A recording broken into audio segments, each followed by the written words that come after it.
Good afternoon, viewers. Chronicles with Kwame on this beautiful day outside. Sun is shining. Can you believe that? Sun is shining in London town, but it's spring. And in the spring, with Chronicles, it's a new news format, new news format. Let me get that right, biting my tongue. New news format. All right, so today we're Chronicles with Kwame. Beautiful stuff that we're going to talk about. Things that are happening locally, things that are happening internationally, things that are happening in terms of just news. Just news. Okay, breadcrumbs. Those little things that we have on a dish sometimes when we finish eating. Breadcrumbs. All right, we've got a couple of breadcrumbs here. First, it's happening in the Caribbean, in Jamaica. On Thursday, 14th of April, is Expo Jamaica.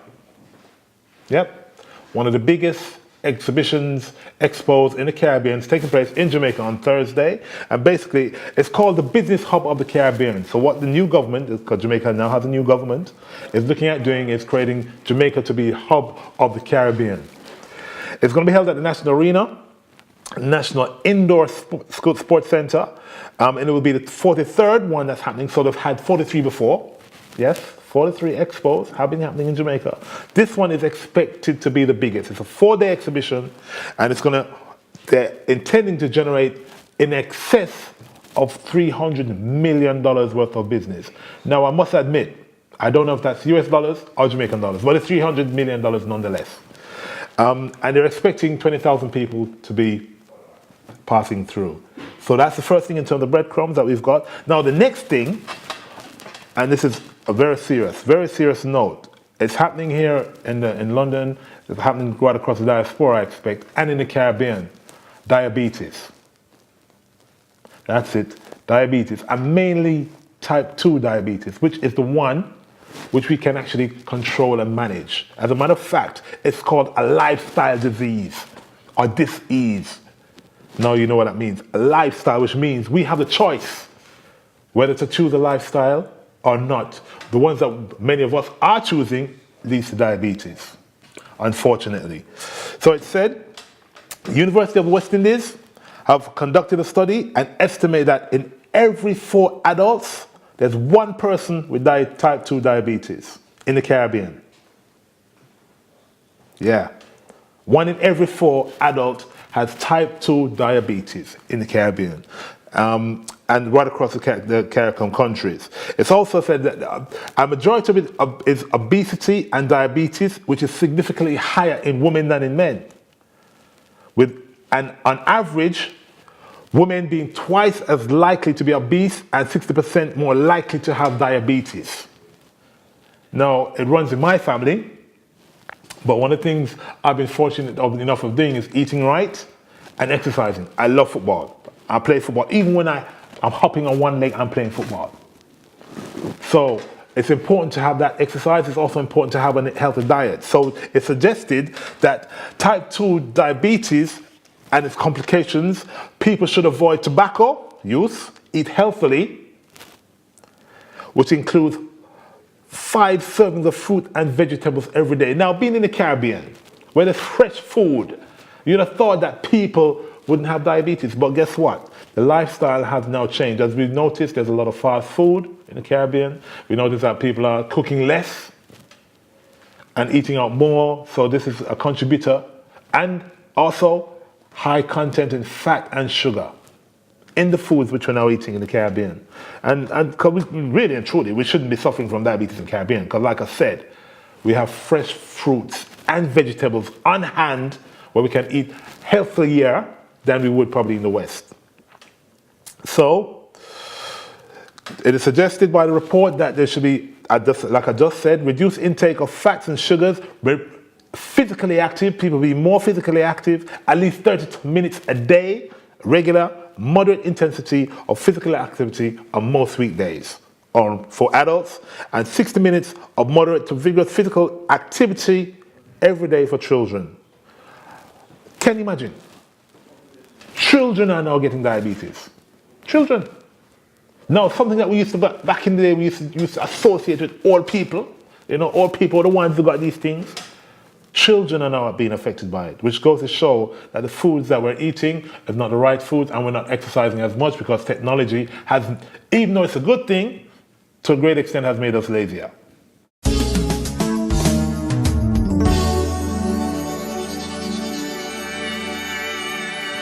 Hi, so we're here in Kennington, Windmill Row, and we're on a private road called St. Muse. Now, you're with Chronicles of Kwame, and it's a beautiful day in London, actually. And we're here to talk about news snippets, everything else. And what I would like to talk to you about is healing rights. Now, that was a workshop that took place recently in Brent, Halsden to be exact. And basically, it was just about people having the opportunity to write. Funny thing is, participants who came basically were looking to publish a book, because it's mainly about writing, getting people to publish a book. It was done by Paulette Harris German and myself as facilitator, and Paulette was the coordinator. And people came with one option in mind, or one objective in mind, to write, to publish a book. But majority of people ended up not only looking to write, but exploring the emotional side. So it so happened that Healing Rights was a phenomenal workshop, took place over 4 weeks in Brent. It was life-changing for some of the participants, and many of them decided that they wanted to go and actually get over the blockage of actually writing. So Healing Rights took place in Brent, 4 weeks, phenomenal workshop, a life-changing workshop where participants were able to take away the homework, exercises, in exploring the inner self, exploring relationships with themselves and with others around them, exploring what was happening within the environment. One particular participant actually had a growth. It was amazing to see. At the beginning of the workshop, she was very uncomfortable, lacked self-esteem, body language, everything else was very negative. By the end, she was glowing, she was bright. It was a complete change, a paradigm shift in terms of how she was thinking, what you're thinking about herself in terms of self-belief. And Paulette is looking to run it again. So Healing Rights, look out for that. You're going to see information about that on running on the screen, underneath. And yeah, if you're able to attend, it's something you must attend, especially if you want to write a book, but there's a blockage. Something else blocking you from writing that particular book. Healing Rights, taking place up in Halsden, in Brent, Northwest. It's for you.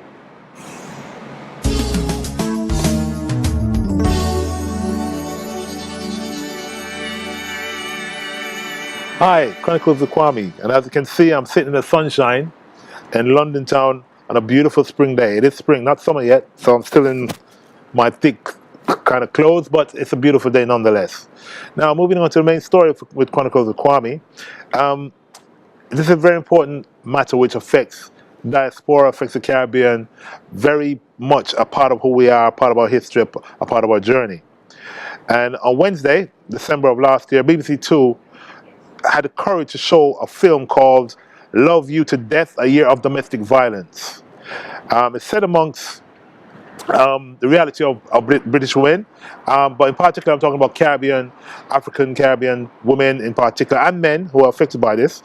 But in this film, Vanessa Engel bravely explored the harrowing story of every single woman, of one of 86 women killed by their husbands and partners in 2013. That's it. It's a story about every single one of 86 women killed by their husbands and partners in 2013. Now, according to figures from the Office of National Statistics, the estimated number of domestic violence victims in the UK stood at an estimated 1.4 million women and 700,000 men for 2015 alone. The numbers of domestic violence fatalities was severely worsened since the film Love You to Death, and some domestic violence charities had already feared that more than 111 women have been murdered in the year so far, and that was last year, 2015. Now, this is important for us in the diaspora, it's important for us in the Caribbean to recognize that domestic violence, there's no place for it in our community, there's no place for it within our families. Unfortunately, a lot of this is historical, a lot of it is traditional. The way of suppression of a weaker person, whether they be male or female, or even a child for that matter, and that comes under child abuse. So it's because of these inherent behaviors that we have inherited unfortunately. We have now manifested them, we now display them within our families, within our communities, and there's no place for it. On the ticker tape, you'll see there's information in terms of how someone can get in any help should it come to domestic violence. In my past history, in my own personal story, I had it wasn't on a tantamount of on being violent, but it was on the edge of becoming violent, and that was with an ex-partner that I was with many years ago.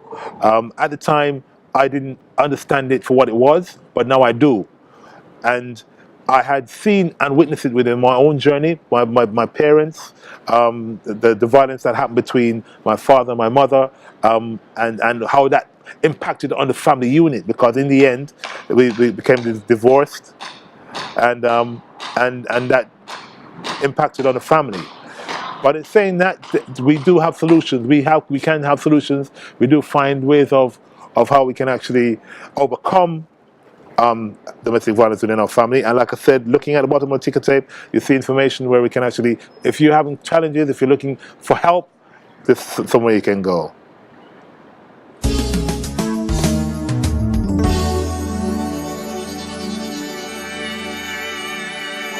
Hi, good afternoon. Kwame here. Now, on Saturday, I went to a book launch. Now, this is the book, The Path to Financial Peace. The Path to Financial Peace. Now, Dean Williams was the one who actually organized the book launch. It was held in Stratford Arts Centre out in Stratford, East London. And basically, what is it? Is there's 8 principles in this book, which enables someone to take them from broke to creating wealth, creating legacy. With a great book launch, a lot of people were there, and this is a book that you should have, must have, got to get. Below you'll see the details in terms of how you can actually download it, because I think on Saturday he had it going for 84p. I don't know if that's still happening, because I think it's about £9.99 or £10. But you'll see below where you can actually get this book and have it and use it to create wealth, to get out of broke. Because as we see in the news now, there's a lot of debate about rich and poor and who's got money and who doesn't have money and where they're hiding it and where they're not hiding it. Get this book. Who knows? You probably can start thinking rich, start creating your wealth, start thinking of how to do what the rich people do, which is not hiding the money, but putting it somewhere where it continues to grow to create a legacy. Okay, so this is a book that you need to get. The Path to Financial Peace by Dean Williams and Makala MacLeod. Okay, wonderful. Now, as you know, this is Chronicles of Kwame, and I'm a writer. All right, you know that I'm a writer. Yeah? You'll see my details below. You know, you can see my books. And one thing, and this, what I'm going to start doing on Chronicles is I'm going to give tips, especially for those budding writers or even established writers. Now, the first thing anyone says to me when they want to write, how do they start? And this is a simple tip. Take this tip, number 1 tip. They're going to have 2, 3, 4, 5, but this is number 1. Write page a day. That's it. Page a day. That's it. Once you start writing page a day, I guarantee to you, you're going to have a book. Say you write over a month, 30 pages, you're already on the way to writing a book. So a page a day, and I can guarantee that you will not write a page a day. You'll write more than a page, but discipline yourself. Just start as basic, page a day. All right? Next time we meet, I give it tip number 2. All right? But today, I hope you love Chronicles of Kwame. And the saying for today, you are the exception. Yes, you. You are the exception. That's the quote for today. So always remember that. You are an exception. There won't be anyone like you. There won't never be one before or after. You're here now. You are the exception. Thank you. That's Chronicles of Kwame. Have an awesome day.